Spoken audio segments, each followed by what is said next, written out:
UP में आज मंत्रिमंडल विस्तार संभव। यूपी में 3 नए मंत्री ले सकते हैं शपथ। कैबिनेट के बाद शाम को मंत्रिमंडल विस्तार। ओम प्रकाश राजभर, दारा सिंह चौहान के मंत्री बनने की चर्चा। मंत्री पद के लिए राजपाल बलियान का नाम भी चर्चा में।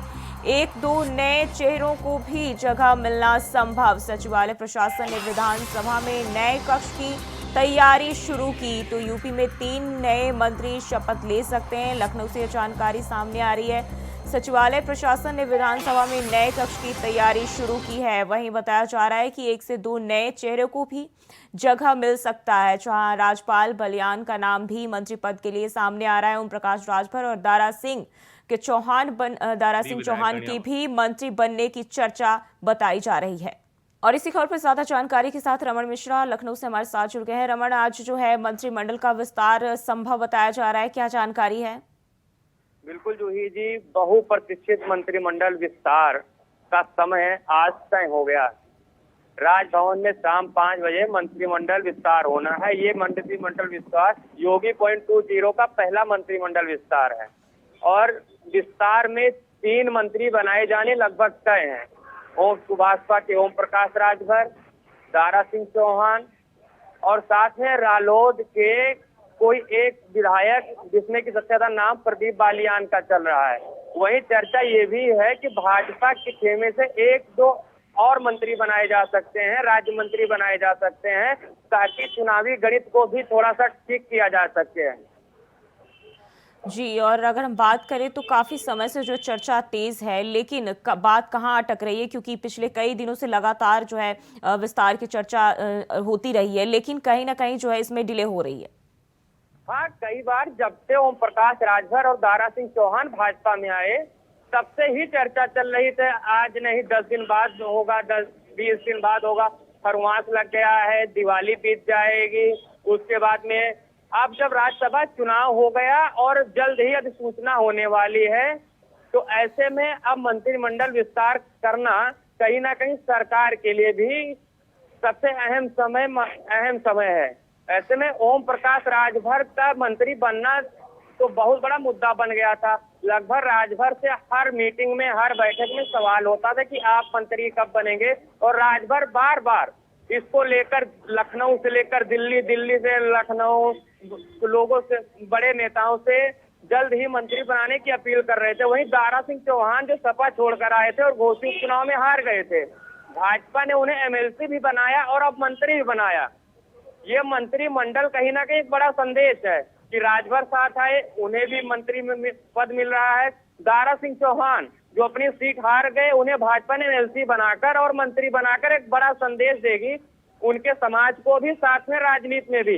वही जल्द ही रालोद जो भाजपा के साथ आई है, उसके खेमे से भी मंत्री बनाकर भाजपा सरकार कहीं ना कहीं संदेश देगी, जो साथ है उसे कुछ ना कुछ मिलेगा। जी रमन, बने रहिए हमारे साथ, अगली खबर पे भी आपका रुख करेंगे। और बढ़ते हैं आगे। लखनऊ से बड़ी खबर सामने आ रही। योगी सरकार की कैबिनेट बैठक आज 21 से ज्यादा प्रस्ताव पर लगेगी मुहर। कैबिनेट में किसानों को मिल सकती है बड़ी सौगात। तो ये बड़ी जानकारी सामने आ रही। नलकूप उपभोक्ता कृषकों को मुफ्त विद्युत आपूर्ति का भी प्रस्ताव जो है इस दौरान मिल सकता है। इसके अलावा लखनऊ मेट्रो 2 फेज प्रस्ताव को भी मंजूरी मिल सकती है।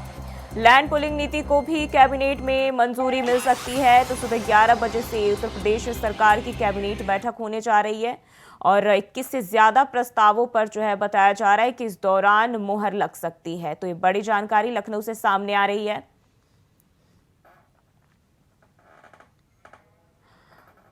और रमन लगातार हमारे साथ बने हुए हैं। रमन, योगी सरकार की कैबिनेट बैठक आज होने जा रही है, क्या अपडेट है इसको लेकर?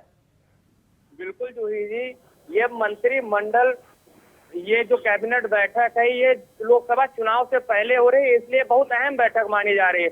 इसमें 21 से ज्यादा प्रस्तावों को मंजूरी मिल सकती है।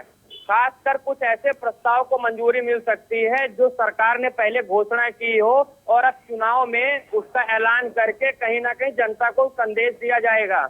ऐसे भी प्रस्ताव पारित किए जाएंगे जो जनता से सीधे कनेक्ट होंगे। जैसे किसानों से कई जुड़े मामले होंगे, किसान के कई फसलों को कैसे और ज्यादा अच्छा ग्रोथ किया जाए, वहीं पर जो नलकूप, जो निजी कनेक्शन है, उनको विद्युत आपूर्ति मुक्त करने का भी प्रस्ताव पास हो सकता है। साथ में लखनऊ मेट्रो का 2 फेज, जहां अखिलेश यादव इल्जाम लगाते थे कि लखनऊ मेट्रो जहां वो छोड़ कर गए थे वहीं रुकी हुई है, वहीं सरकार अब उसे आगे बढ़ाने का भी फैसला कर सकती है। वही तमाम ऐसे ऐलान है, कई पशु विश्वविद्यालय बनाना हो गया मथुरा में, और कई भी ऐसे जो स्वास्थ्य को लेकर हो गए, जो जनता से सीधा कनेक्ट हो, ऐसे प्रस्ताव पर चर्चा होगी और वो पारित हो सकते हैं।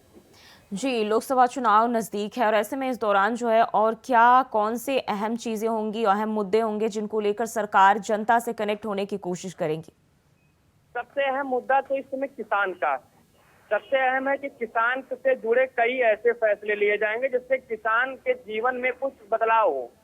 किसान, क्योंकि सरकार हमेशा बात करती है किसानों के जीवन में बदलाव लाने की, उनकी आय दोगुनी करने की। ऐसे में कई फैसले फसल से जुड़े हो गए, पशुओं से जुड़े हो गए। दूसरा नंबर आ गया है आय कम पैसे कमाने वालों यानी गरीबों का, उनको, उनके लिए खाद्यान्न की बात, और बाकी उनके लिए आवास की बात, उनके लिए स्वास्थ्य की बात, और साथ में कुछ ऐसी चीजें जो दूरदर्शी, जिसका समाज में फायदा हो। इन चीजों को लेकर भी सरकार कई फैसले ले सकती है। जी, और बात करें तो और कब से बैठक होनी है और जो है क्या कुछ तैयारियां की गई हैं? मुख्यमंत्री आवास पर 11 बजे बैठक होनी है, मुख्यमंत्री की अध्यक्षता में होगी, दोनों डिप्टी सीएम और साथ में पूरा मंत्रिमंडल मौजूद रहेगा। और ये बैठक चुनाव से पहले इसलिए बहुत ज्यादा इम्पोर्टेंट है, इसलिए बहुत ज्यादा प्रस्ताव, जो ऐसे प्रस्ताव हैं जो घोषित किए जाएंगे। जी रमन, बहुत बहुत शुक्रिया आपका तमाम जानकारी के लिए।